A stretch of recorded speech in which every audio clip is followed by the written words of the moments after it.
When we come to the Pericope Adulterae, John 7:53 through 8:11, which Dr. Robinson defends, not because of the Westminster Confession of Faith, however. One of the things that we mentioned in looking at that text was the fact that one of the earliest exemplars of the Byzantine text is Codex Washingtonianus.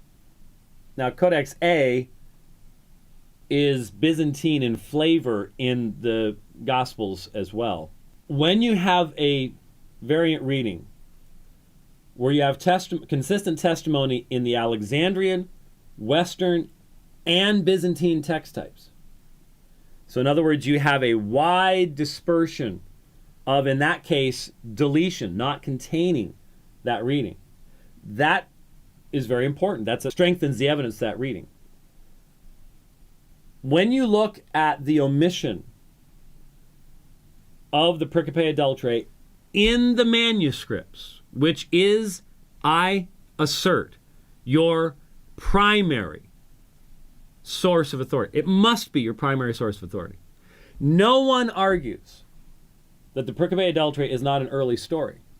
So simply finding somebody talking about it is not the same thing as finding someone quoting, say, exegeting John, and they go from 752 into the Pericope Adulterae. For example, someone was quoting a commentary on Ecclesiastes that mentions the story. No one's questioning that it was an early story. That's not the point. The point is, why isn't it in the manuscripts?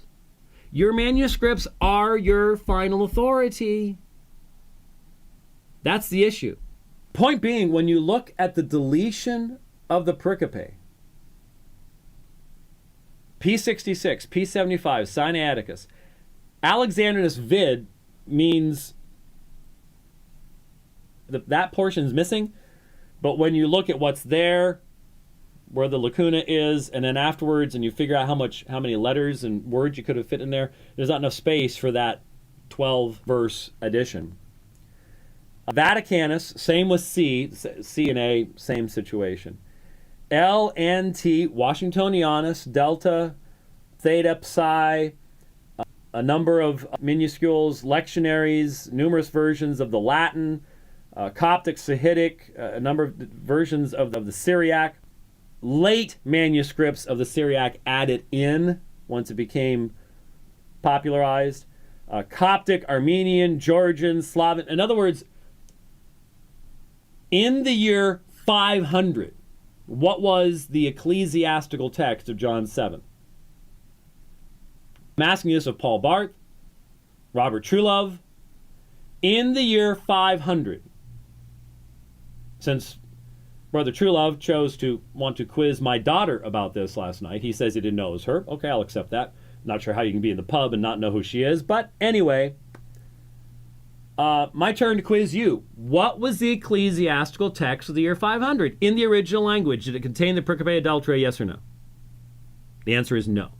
Unless, here's where ETism collapses. Unless you're willing to go, well, they had a lot of manuscripts back there, and it might have been in them, and they're the ones that got destroyed. Or another of the arguments is, well, the ones that were read most often, they wore out, and so the good ones wore out, and all the bad ones survived over history, and blah, blah, blah, blah. It's all special pleading.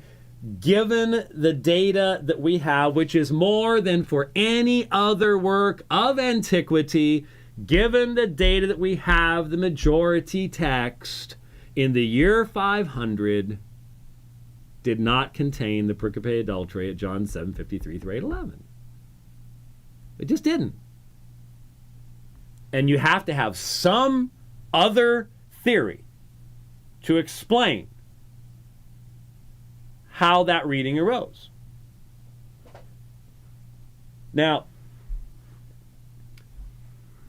especially when the earliest documentable source that we have of a manuscript, not somebody knowing a story, but of a manuscript that includes it as the very text of the Gospel of John is Codex Bezae Cantabrigiensis. That is not a reliable source. It just isn't. That's a major strike against it. I am told that Robinson Pierpont text does not contain chiasm. I didn't think that it did, but I'm going to have to find out why. I have Robinson Pierpont on my other Mac, but not on this one. So, people want to point out, well, look,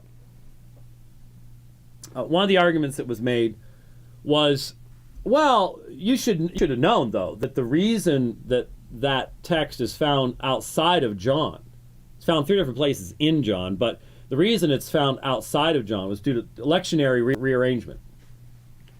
Okay, how many other texts are like that? What other texts also experience this same moving around due to lectionary reorientation? And when we can demonstrate that a lectionary was written in 1 century and the manuscripts in that century likewise have that reading in John, are you telling me that this is the only text they decided to move out of John to another gospel just for the fun of it? What other texts they do that to? You sure of this? I mean, honestly, the majority text had it, but they moved it to Luke, even though everybody looking it up in their manuscripts, it would be in John? That seems, again, to be one of those, well, we have a text, and so we need to explain why it shows up someplace else in certain manuscripts. Why does, for example, Codex E only have 8:2 through 11? Why doesn't it have the other, if it was original? In other words, when you have major variation within a variant, it's interesting, both the long writing of Mark and John, all sorts of variants within that itself. There's a reason for that. A number have the text with asterisks or obeli. They put asterisks around it. Why would they do that? Indication they recognize it wasn't original. So that needs to be added, even though they have the text. That's their testimony. We have issues with this. This isn't,